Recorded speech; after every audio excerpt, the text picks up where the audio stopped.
Hello students, welcome to the session on research design part 2. In part 1 we have seen non-experimental research, experimental research, and now we will continue with quasi-experimental research designs.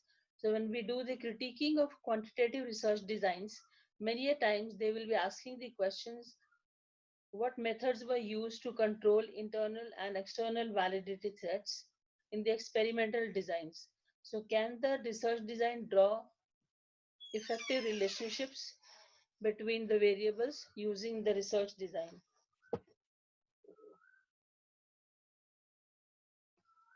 So validity of experimental designs. The selected research design must be a valid one.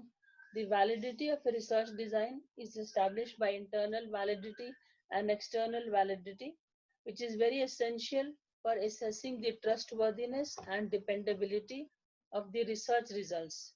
It is very important consideration in designing a quantitative study, and it is the extent to which the changes in the dependent variable can be attributed to the independent variable.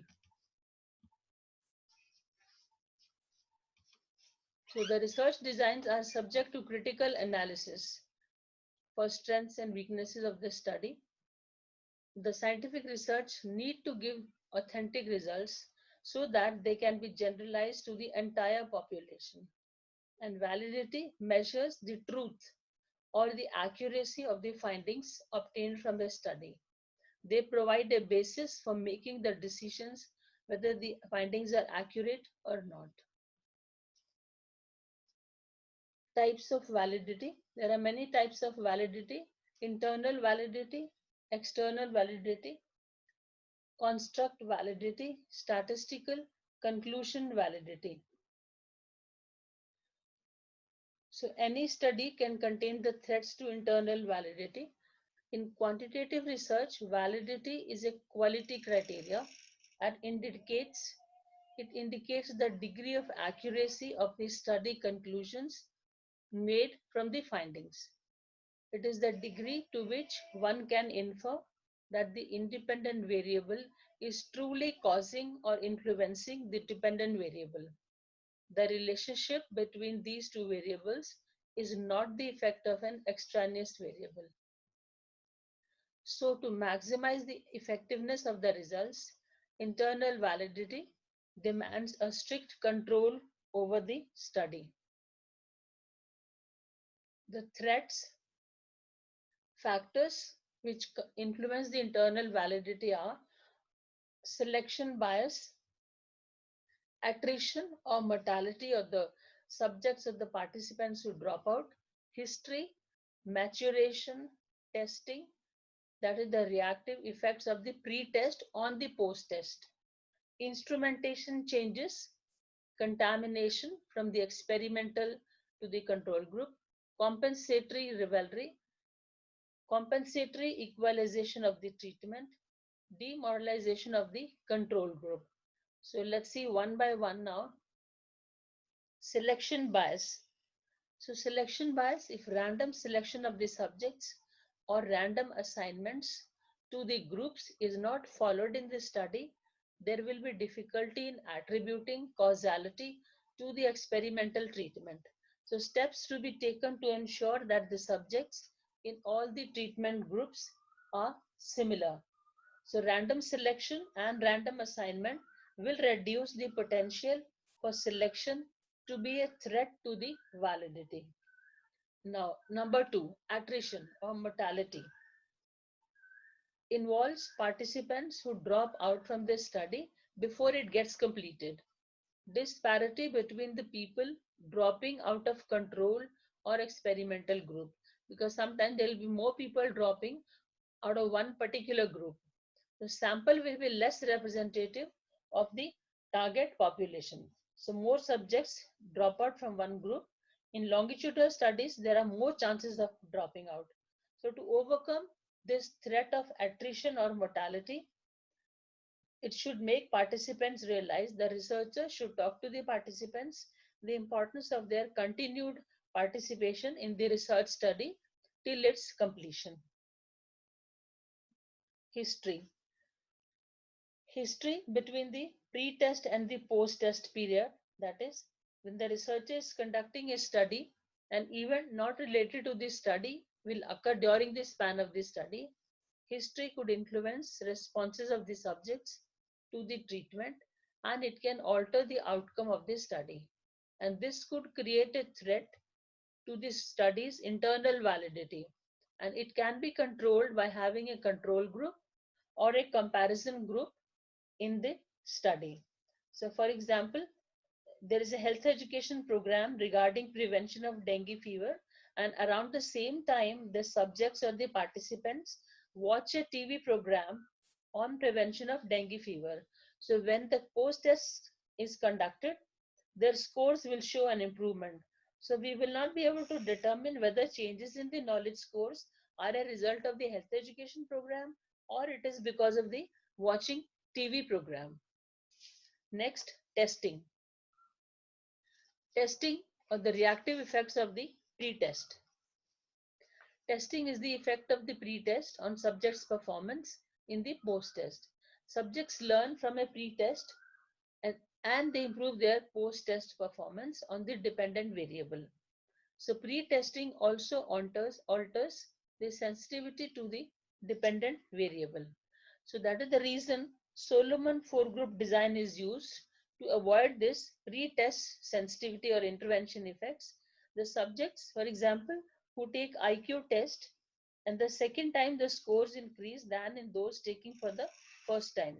The comparison group is not included to the study test is effect. If instrumentation changes, for example, mm, maturation, to give you one more example of the maturation, for example,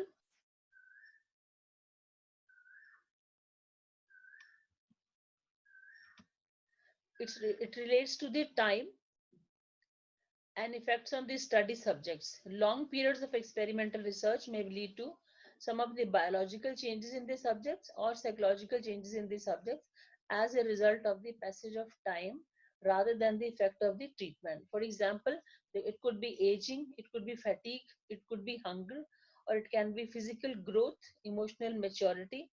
And if researcher is evaluating the efficacy of the medicated dressing on wound healing, for example, in postoperative patients, and if it is conducted over a period of time, that difficult to evaluate whether the effect on wound healing is due to the dressing or it is due to the maturation, that is the natural healing process. So this was about the maturation. And sometimes in children also there may be increase in the height and weight. And they even during the reading program, if you conduct a reading program, they may become better at reading just because of the time and not because of the progress. So history, maturation, testing, reactive effects of the testing. Instrumentation changes. Instrumentation, if researcher is using, for example, one weighing scale at the pre-test and the different one for the post-test, or if some tool gives less accurate measures at the post-test, so that could bias the results. For example, instruments like thermometer, weighing scales, sphygmomanometer, so they should be checked for accuracy at regular intervals. Same tools to be used consistently to minimize the instrumentation related errors because they pose a threat to internal validity because of the alteration in the precision of the instruments.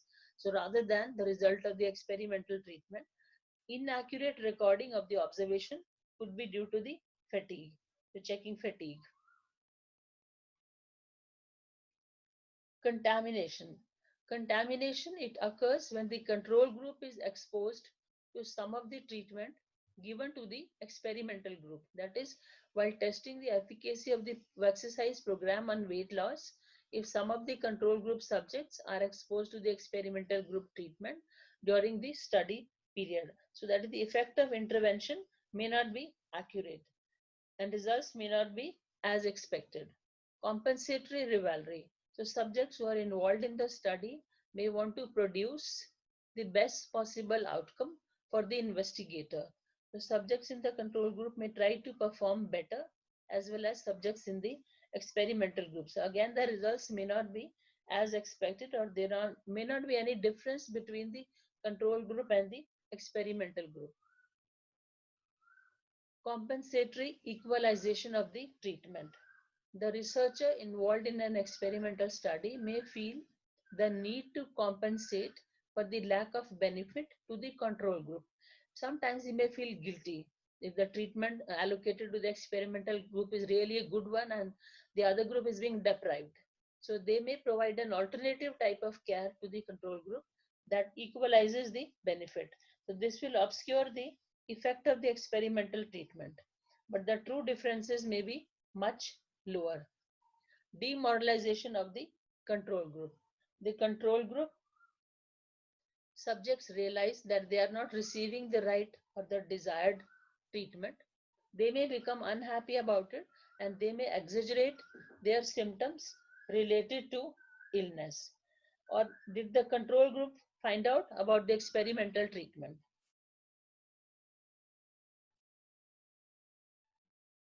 So threats to internal validity, to sum up: history effect, instrumentation errors, maturation in some situations, mortality or attrition, and lack of generalizability. Now, number two, external validity. External validity, it is mainly determined by the sample size and the sampling methods which are used in the research. So it is concerned with the extent to which the study findings can be generalized beyond the sample used in the study to other settings or to other samples. Single studies have narrow generalizability. Multiple replications of a study using different samples from different populations in different settings, they have a broader generalizability. When the study has external validity, the intervention is applicable to other populations and also in the other settings. So sample size and use of randomization has high external validity. Threats to external validity. There are some common threats to external validity. Hawthorne effect. It is the tendency of the study participants to modify their behavior just because they are being observed by somebody.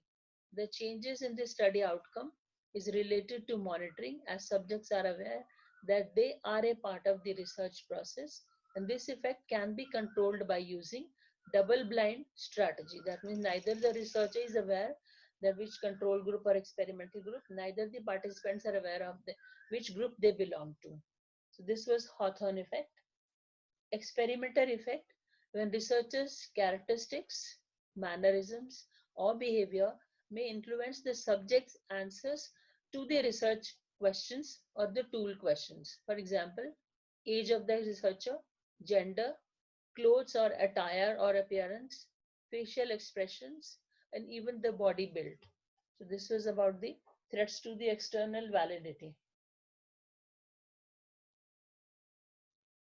Novelty effect. Novelty means new. When a treatment is new, the subjects and the researcher may behave in different ways. They may be enthusiastic and also very careful about new methods of doing the things. Results may be due to novelty rather than the intervention. So, but when they become familiar with the treatment, results might be different. Setting. It is very essential to consider the setting of the study. There may be significant differences only because of the setting. For example, people residing in the hilly areas, they have high hemoglobin levels as oxygen requirement is more in the hilly areas. Hemoglobin levels of the people living on the plains is lower. So a generalization for people of hilly areas is not applicable for the people living on the plains.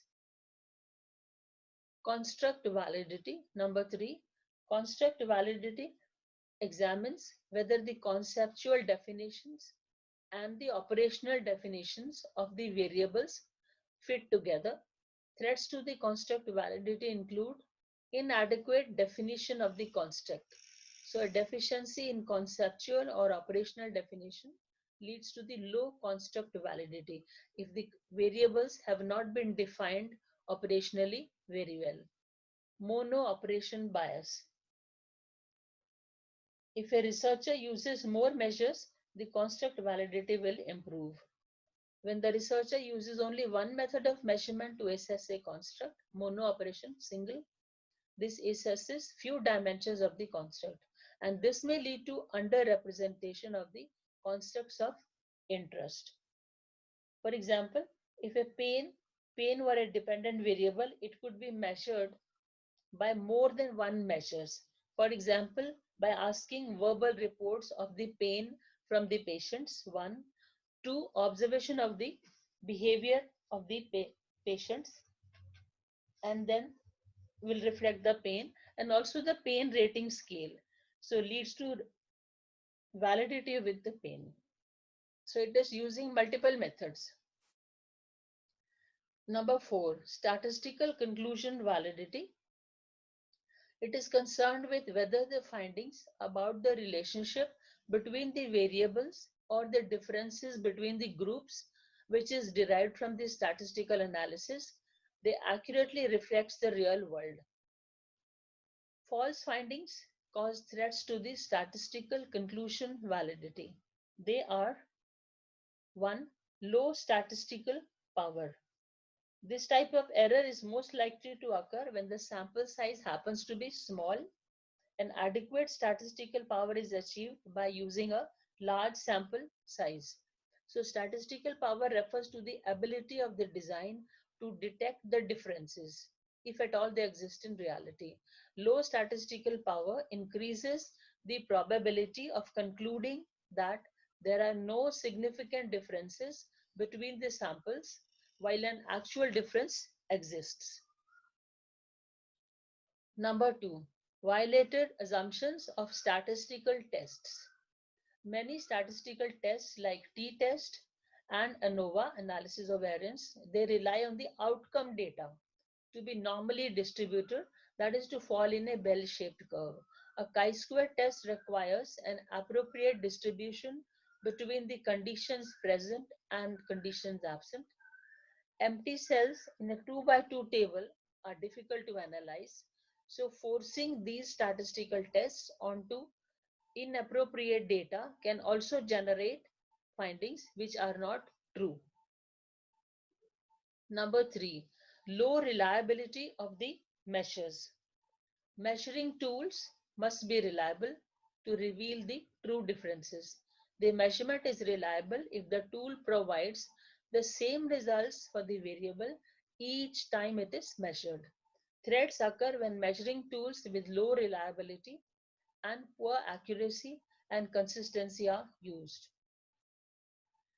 Low reliability of intervention implementation. Number 4, if the treatment is not implemented according to the standardized protocols, the variability in the treatments will lead to variability in the subject's responses, and this inconsistency creates a threat to statistical conclusion validity, and this can be controlled by using standardized protocols. For example, if a depression scale is reliable, it gives similar scores when depression is repeatedly being measured over a short time period. And if method of administering intervention varies from one person to another, the chances of detecting a true differences will decrease. To sum up, studies to be designed with all the above 4 types of validity. 1, so this was all the 4 types.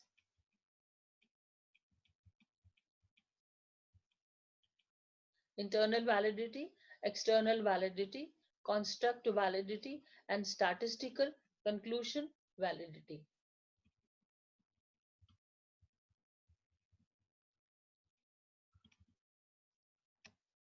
When there is a conflict between the internal and external validities, strong internal validity should be opted for. And if the findings are not internally valid, they cannot be externally valid too. When the findings are not valid, they cannot be generalized to a larger group of population. Now coming to the survey research designs. Surveys So what are surveys? They are a form of non-experimental research design. This was left out from the previous part 1 research design topic. So surveys are used to gather information about prevalence of a disease, frequency, and also interrelations of variables within a particular population. For example, if a survey is conducted on a sample of population, it is called sample surveys. And if the entire population is involved in a survey, it is known as population survey or also the census.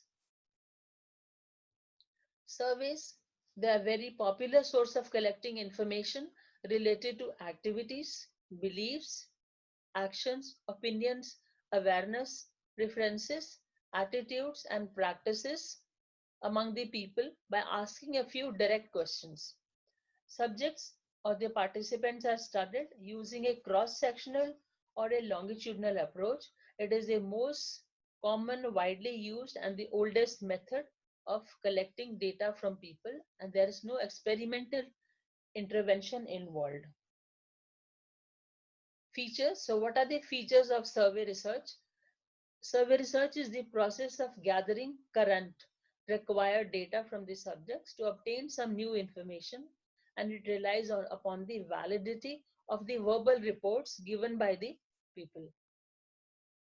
Information is collected from different types of subjects who represent the total population. Samples are selected from a defined population by random sampling technique, and data is collected at a particular time point. And surveys are very reliable and valid method of collecting data. Now, surveys could be descriptive in nature, exploratory, comparative, or correlational, depending on the nature of phenomena under study. Based on the nature of phenomena, one, descriptive surveys. Descriptive, as the name implies, they are only carried out to describe the frequency of occurrence of a particular phenomena. For example, a study to assess the perception, like how they perceive things, and what are their practices of selected contraceptive methods in a target population. So what do they perceive, what is their perception, and which all contraceptive methods they are practicing. Exploratory surveys, so they describe the phenomena and also find out the related factors about which much is not known. For example, an exploratory survey to assess the knowledge and prevalence of polycystic ovarian syndrome, PCOD or PCOS, among girls of a selected college in Haryana. So they will find out the factors related to the PCOD.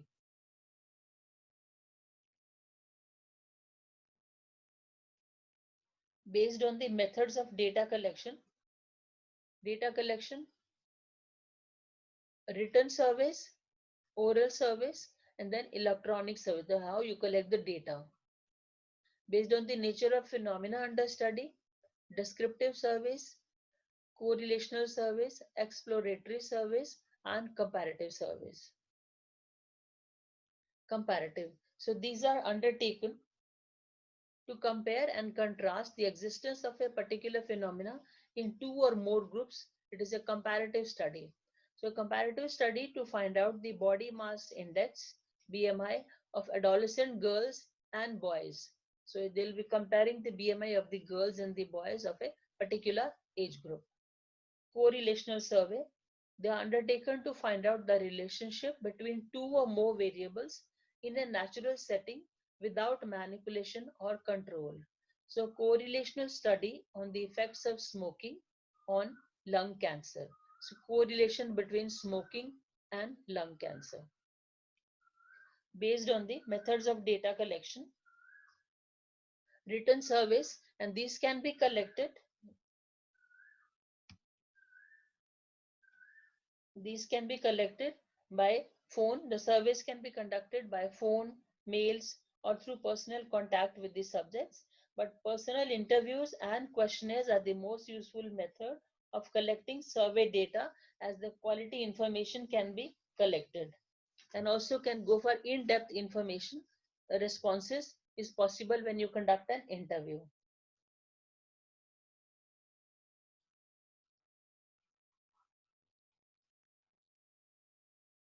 Written surveys. So data collection is done with the help of written structured tools. Questionnaires, opinionaires are circulated to find out their opinions and answers.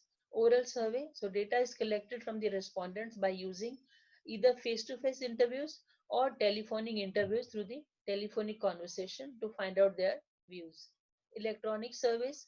Data is collected by using electronic means. For example, electronic mail messages, emails, web forms, mobile short message services. So these were the based on the methods of data collection, oral, written, and electronic. Advantages of survey methods.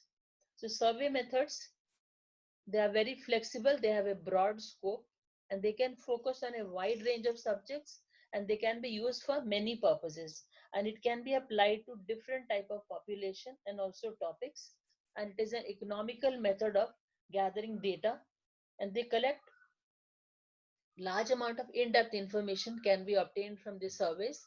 It has high degree of representativeness because probability sampling has been used, and it is applied to many population in the real setting. And data collected once, it can be used by other people for different kinds of research. It gives information about undertaking different types of research. So the only disadvantage is it tends to collect the superficial data rather than in-depth data, and also one cannot establish the cause and effect relationship, and sometimes the self-reported answers or the responses may be unreliable because people may provide the socially acceptable responses or the ideal answers. Now coming to a very important topic, that is RCTs or randomized controlled trials.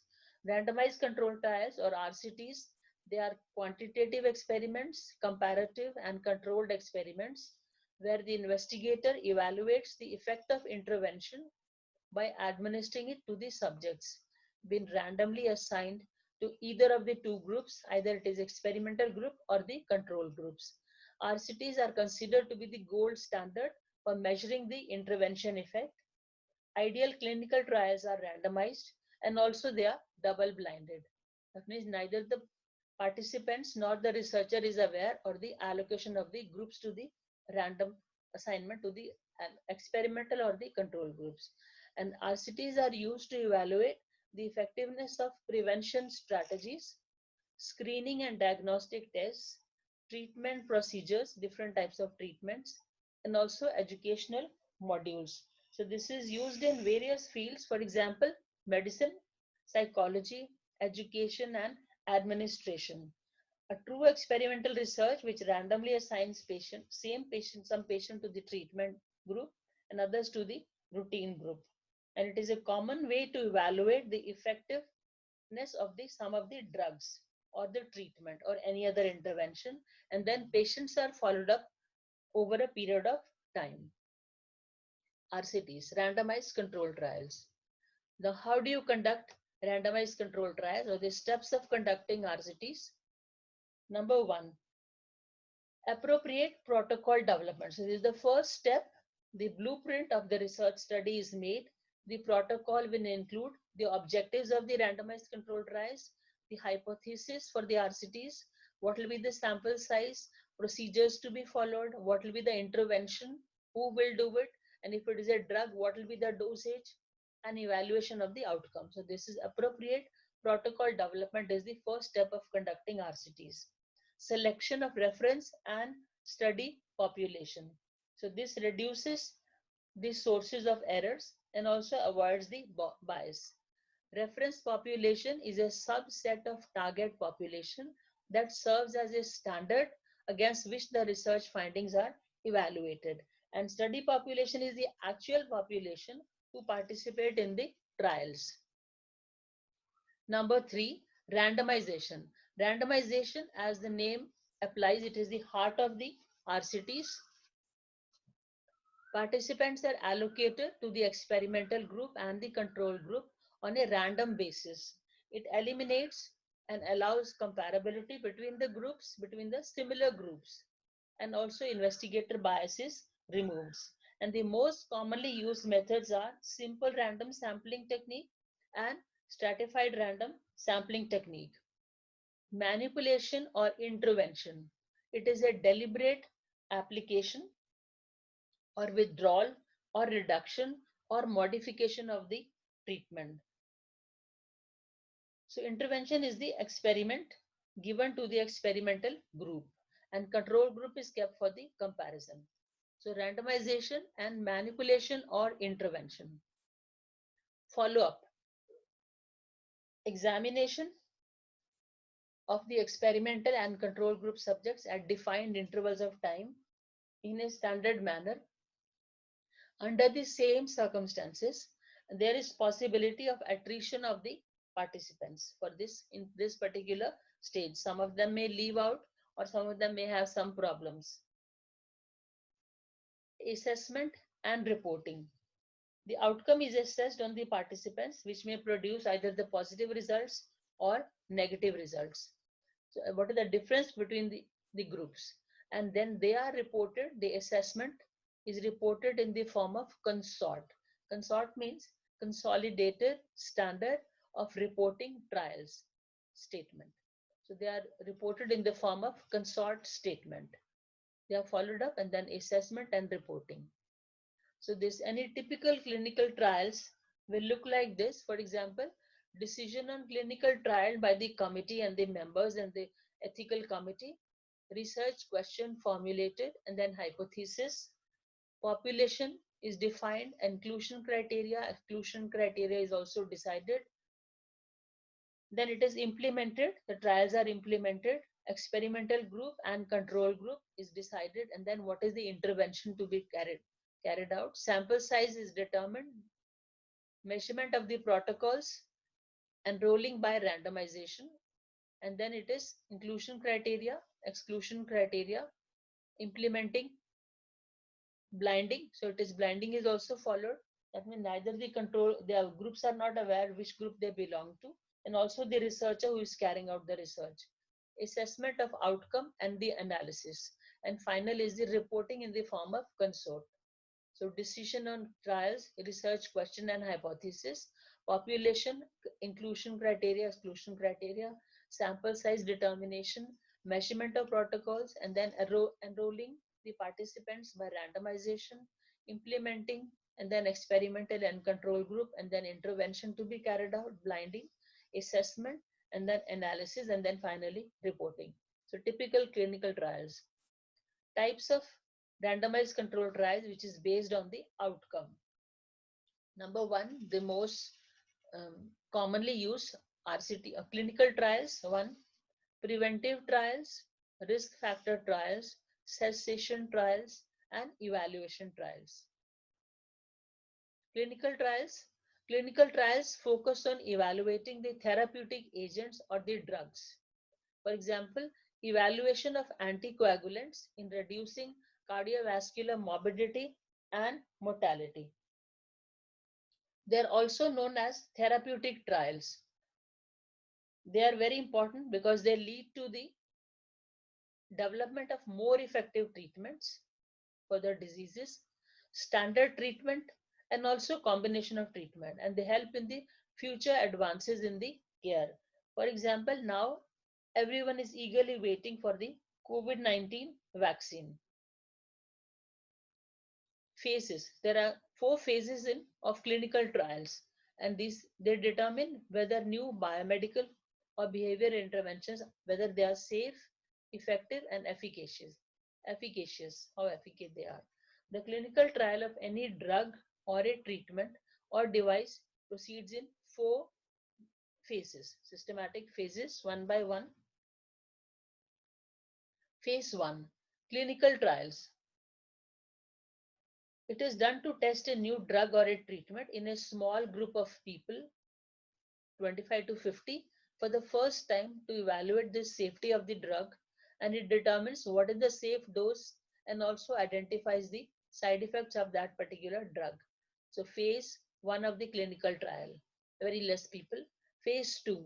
So it is done to study the intervention in a larger group of people, several hundreds. From 25 to 50, it reaches to several hundreds in phase 2 to determine the efficacy and safety of the drug. Phase 3. Phase 3 is done to study the intervention in a very large group, for example, from several hundred up to several thousands, by comparing with other standard interventions and also monitor the adverse effects in the population. Phase 4, it is done after the intervention has been marketed.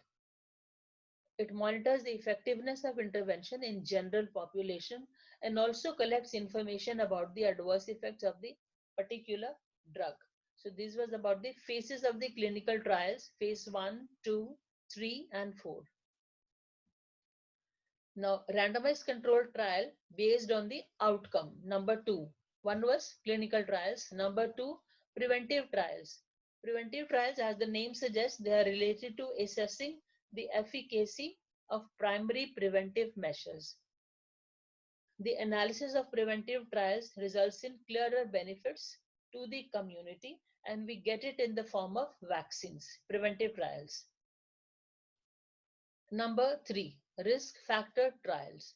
So an investigator intervenes to interrupt the usual sequence in the development of the disease for those individuals who are at risk for developing that particular disease. For example, primary prevention of coronary artery disease by deliberately lowering serum cholesterol in those high risk people. Number 4, cessation. Cessation means stopping. Cessation experiment. An attempt is being made to evaluate the termination or stopping of a particular habit which is harmful and which is related to the causing of a particular disease. For example, cigarette smoking and lung cancer. So cessation experiment, cigarette smoking and lung cancer. Number 5, evaluation of the health services. Evaluation of the feasibility and effectiveness of the health services, schemes or policies by the people or by the government or by the different organizations. Now, based on the study design. So that was based on the outcome. RCT is based on the outcome. Based on the study design. Number 1, parallel group design. That means random allotments to both the groups, parallel groups assign random group and control group and the experimental group. Crossover design, as we have seen in the true experimental designs, that same subjects are exposed to more than one experiment. And then factorial design, it is also one of the same true experimental designs. Now coming to the quasi-experimental designs.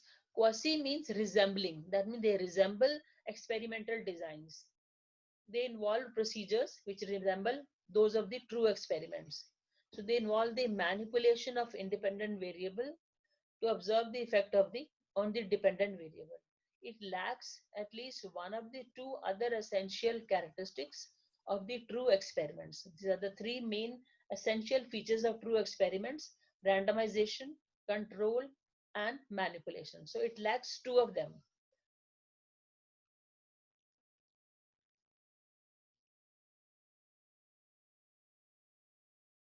So comparison between the true and the quasi-experimental designs. True experiments, random assignment, they manipulate independent variables and they are controlled by the researcher. Quasi-experiment, there is no randomization, there is no control, only independent variable is manipulated. True and quasi-experimental designs. True experiment, they emphasize internal validity. Quasi-experiments emphasize external validity. They assess cause and effect in artificial environment. They describe the real, naturally occurring events. Priori hypothesis, that means hypothesis is formed before, and the exploratory hypothesis in quasi-experiments. Participants are randomly assigned to experimental and or control groups, and there is non-random assignment. Participants and experimental are blind to their assignment. Participants are not blind because they do this self-selection.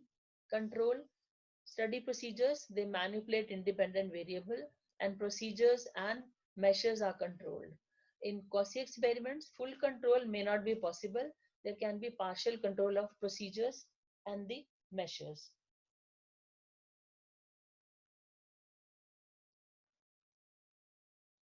So this is a triangle which tells you about the observational studies, experimental studies, and then studies of these studies. For example, meta-analysis and systematic reviews are studies of the studies. Experimental studies, randomized control studies or randomized control trials. Quasi-experimental studies, they fall into the experimental categories. And then you have observation, where you only observe. Observational studies, for example, cohort studies, case control studies, case reports, they are all a type of epidemiological research design in community health. Now, why do we need quasi experiments? What is the need of conducting quasi experiments? Why should not we only go to every time for experimental experiment research? Quasi experimental designs, they are more suitable for real natural world setting than true experimental designs. So that is one reason they are more suitable. This design allows researchers to evaluate the impact of independent variables in naturally occurring conditions. Hypotheses are answered through this design most of the times. Quasi-experimental design, they're more practical, they're more feasible. This design is preferred when the sample size is small and where randomization and availability of control group is not possible. And then we do the quasi-experimental designs. Now, there are four types of quasi-experimental designs: non-equivalent control group, pre-test, post-test design, after only non-equivalent control group design, one group, pre-test, post-test design, time series. Time series are of two types: non-equivalent control group, interrupted time series design, and second, single group, interrupted time series design. Now, number one, non-equivalent control group, pre-test, post-test design. This design is identical to pre-test, post-test group design. There is no random assignment of the study subjects in experimental group and control groups. That means they are non-random assignment of both the groups. The subjects in both the groups are pre-tested, that is observation 1. Experimental group subjects receive treatment or intervention. Comparison group receives either no treatment or different type of control treatment. Both the groups are pre-tested. So this is non-equivalent control group, pre-test, post-test design. Experimental group and control group, the measurement of the observation or the pre-test for both of them, experimental and control groups. The experimental groups gets intervention or the independent variable is applied, and no intervention or placebo is given to the control group, and both the groups are given post-test, that is measurement of observation, O1, O2. So O1, O1x, O2. It is a strong design as data collection at the time of pre-test, because when you conduct the pre-test, you get some data and it allows you to compare the equivalence of the two groups before you give the intervention. So for example, a study to evaluate the effectiveness of group therapy on the well-being of diabetic patients. That how effective is group therapy on the diabetic patients. Experimental group and the control group subjects were selected from two different hospitals so that intervention contamination can be avoided. The only limitation for these designs is that there is no randomization, lack of randomization, and then there may be selection bias. So it is used when randomization and control group is not possible for an experimental study. Number two, after only non-equivalent control group. In this design, dependent variable is measured only once after the experimental treatment has been introduced. Groups must be similar to make valid comparisons, and it is used in situations where pre-test is not possible because there is no pre-test given to neither of the groups, experimental group and control group. So experimental group will get intervention and then post-test, and control group will get no intervention or a placebo, and both are given post-test. Non-random assignment of the subjects to both the groups. An experimental group will receive intervention. You have seen non-random assignment, intervention to the experimental group, and control group no treatment. Post-test is given for the both the groups. For example, a study to evaluate the efficacy of distraction, because you distract their attention, people who are having pain, in reducing pain perception among the children. In this study, the experimental group children were provided distraction and control group children were not given any distraction during the painful procedures. So differences in the pain were examined.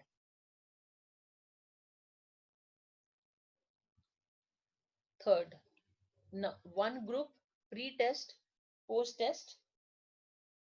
In this, there's only one group. Pre-test is given and then it is the intervention and then it is the post-test. So out of target population, the sample is selected. They are given pre-test and intervention and then post-test. It is used when only one group is available for this study. Both randomization and control are absent in this design. It is also known as pre-experimental design. Pre-test and post-test assessments are compared to assess the effect of intervention on the subjects. The subjects are given pre-test, that is observation 1. They receive experimental treatment, intervention, and then they are given post-test, that is observation 2, O1X, O2. For example, a study on the effect of interventions on the stress coping resources of the students. So what is the effect of interventions on the coping mechanisms of the students? Number 4, time series design, or also known as repeated measures design. They can be experimental. Time series design can be one experimental. They can also be non-experimental. They can also be quasi-experimental. In this design, the data is collected at multiple time points at pre-test level. As the name suggests, time series, repeated measures. Repeatedly, the measurements are taken. Before introduction of the treatment, a baseline point of reference on outcomes is established by conducting 2, 3, 4, 5 times the pre-test. You have the baseline data. Experimental treatment is given, and then again the data is collected at multiple time points to determine the change in the data from the baseline data. And there are several observations of the dependent variable which strengthen the validity of this particular design, time series design. So data is collected at multiple time points. They are of two types. Time series designs are of two types. Number 1, non-equivalent control group interrupted time series design. Number 2, single group interrupted time series design. Number 1, non-equivalent control group interrupted time series design. Non-random assignment to both the groups, experimental group and the control group, and data is collected at multiple time points. As you can see, observation 1, 2, 3, 4, 5, and then the experiment or the intervention to the experimental group, and then post-test 6, 7, 8, 9, 10. It is collected at multiple time points at both the levels, pre-test and the post-tests. So quasi-experimental design. Non-random assignment of the subjects. So this was a non-random assignment of the subjects to experimental group and the control group. The groups are pre-tested at multiple points. Experimental group receives the treatment and comparison group receives either the routine or the standard or the casual treatment or no treatment. Both the groups are given post-test at multiple time points. You can see in this. Okay. So experimental group, observations or the pre-test 1, 2, 3, intervention, and then it is the post-test. Now, for example, a study to evaluate the anxiety levels of class 12 school students. Anxiety level was assessed for 3 weeks at weekly intervals for both the groups. Experimental group was given cognitive behavioral therapy to reduce the anxiety levels, and then anxiety levels were evaluated for the next 3 weeks for both the groups. So single group interrupted time series design, pre-test, intervention, and then series of post-tests. Single group, the researcher collects data at multiple time points at pre-test level. After the experimental treatment, data is collected at multiple time points. They are pre-tested multiple times. They receive experimental treatment and then post-test at multiple times. Now, for example, a study to evaluate the pain levels of arthritic patients. After assessing pain levels for 3 weeks at weekly interval, they are given physiotherapy to reduce the pain. And pain levels are evaluated again for the next 3 weeks. So single group interrupted time series design where they take measurements at multiple time points, pre-test and post-test. A researcher might assess the pain levels of a group of patients with low back pain, and after 3 weeks of pain assessment, intervention will be introduced, and then the results of the study would help the researcher to determine if a specific exercise is effective in reducing the low back pain. Strengths of the quasi-experimental designs. Easy. It is easy and convenient to conduct quasi-experimental designs. They are feasible, practical, and they are more generalizable. They can be performed in natural settings. They are more adaptable to the real world practice settings as compared to the true experimental designs. When full experiment rigor is not possible, and then we go for quasi-experimental designs. They provide comparisons between the various groups. They are very efficient in longitudinal studies, the efficient designs, and they allow testing of several hypotheses in a single study, and they're more economical to use, and they are more appropriate for the novice researcher or the ones who is conducting for the very first time, new researcher, to understand the research process and the research methodology. Limitations. There are some limitations of quasi-experimental designs. There is no control over extraneous variables influencing the dependent variable, the absence of a control group or lack of a control over the research setting, which makes the results less reliable. They are weak in establishing the cause and effect relationship between independent and dependent variables. Experimental designs, they are considered level 1 and quasi-experimental designs are level 2 evidence. So this was all about quasi-experimental designs and the part 2 of the research design. Thank you.